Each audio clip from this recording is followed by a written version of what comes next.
এখন আমি আরও একটি নতুন উদ্দীপক লিখেছি, দেখতে পাচ্ছ এখানে এক্স লিখেছি, এখানে ওয়াই লিখেছি। এক্সের মান এখানে হচ্ছে 256, সেটা হচ্ছে দশমিক সংখ্যা পদ্ধতিতে। আবার প্রশ্নে বলা আছে এরকম যে এক্স এর মান যদি আমাদের 10,000 হয় এবং তার ভিত্তি যদি এন হয়, তাহলে এন এর মান কত, তাহলে নির্ণয় করো। তো এইটার সমতুল্য মান কত হবে, মানে কোন সংখ্যা পদ্ধতিতে, এটা সমতুল্য মান যে 10,000, এটা কোন সংখ্যা পদ্ধতিতে সেটা আমাদের নির্ণয় করতে বলা হয়েছে, মানে এন এর মান নির্ণয় করতে বলা হয়েছে। তাহলে আমরা সেম আগের ধাঁচে যাব। প্রথমে আমরা লিখব যে দেওয়া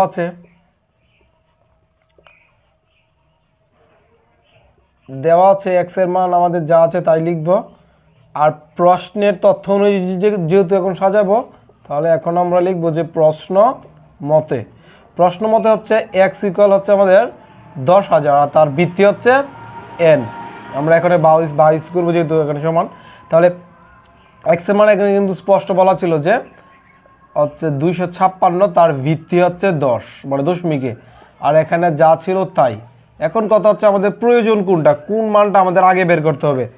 এখানে প্রয়োজন হচ্ছে আমাদের এন এর মান নির্ণয় করা। তাহলে এটা আমরা প্রথম দিকে নিয়ে আসি, আর এই মানটা আমরা এই দিকে নিয়ে যাচ্ছি। আরেকটা কথা হচ্ছে দশমিক সংখ্যা পদ্ধতি যদি কোনো মান থাকে তাহলে আমাদের ব্র্যাকেট দিয়ে তাদের ভিত্তিটা লিখতে হয় না।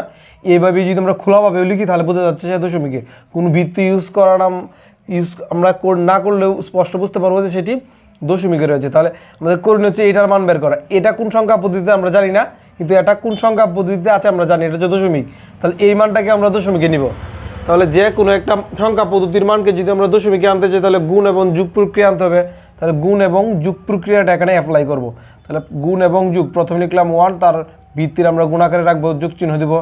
তারপরে 0, তার ভিত্তির আমরা গুণাকারে রাখবো। তারপরে হচ্ছে আবার 0, তারপরে হচ্ছে আবার 0। আমাদের 3টি 0 হয়ে গেছে, সর্বশেষ একটি 0 বাকি থাকে। এই হচ্ছে আমাদের সর্বশেষ 0টি।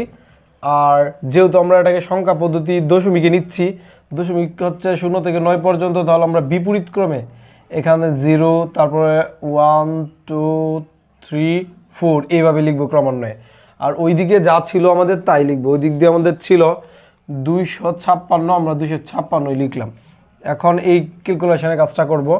এখানে এনের উপরে পাওয়ার হিসেবে হচ্ছে 4, আমরা লিখবো n টু দি পাওয়ার 4। এইখানে আমরা যা পাবো সেই মানের সাথে যদি আমরা 0 গুণ করি তাহলে আমাদের মান হচ্ছে 0, তাহলে আমরা এখানে 0 লিখবো।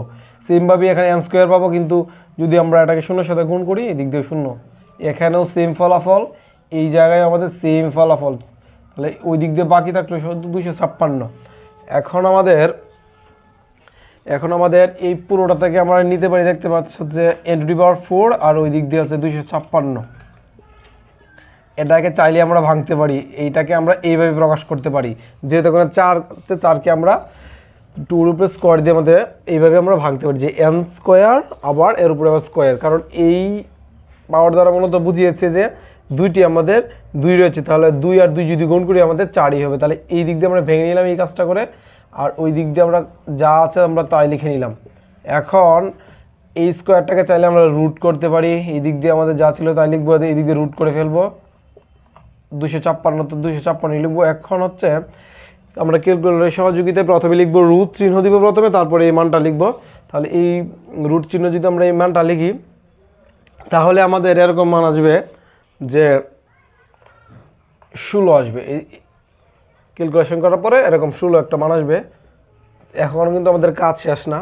এখন আবার কি করব, আমাদের এই এনের উপরে যেহেতু আমরা স্কোয়ার, আমরা চেষ্টা করবো 16কে কীভাবে করলে আমরা আবারও এটাকে রুট করতে পারি, আবার আমরা এটাকে স্কোয়ারও আমরা রূপান্তর করতে পারি। স্কোয়ার বলতে আমি এরকম বুঝেছি যে কত সংখ্যার উপরে আমাদের স্কোয়ার ব্যবহার করলে আমাদের 16 হবে। আমরা যদি 4-এর উপরে স্কোয়ার ব্যবহার করি তাহলে বোঝানো হচ্ছে যে 4 দুইটি, আর 2টি 4 যদি আমরা গুণ করি তাহলে আমাদের 16 হয়ে যাচ্ছে। তাহলে আমরা এখানে 4-এর উপরে স্কোয়ারটা ব্যবহার করতে পারি।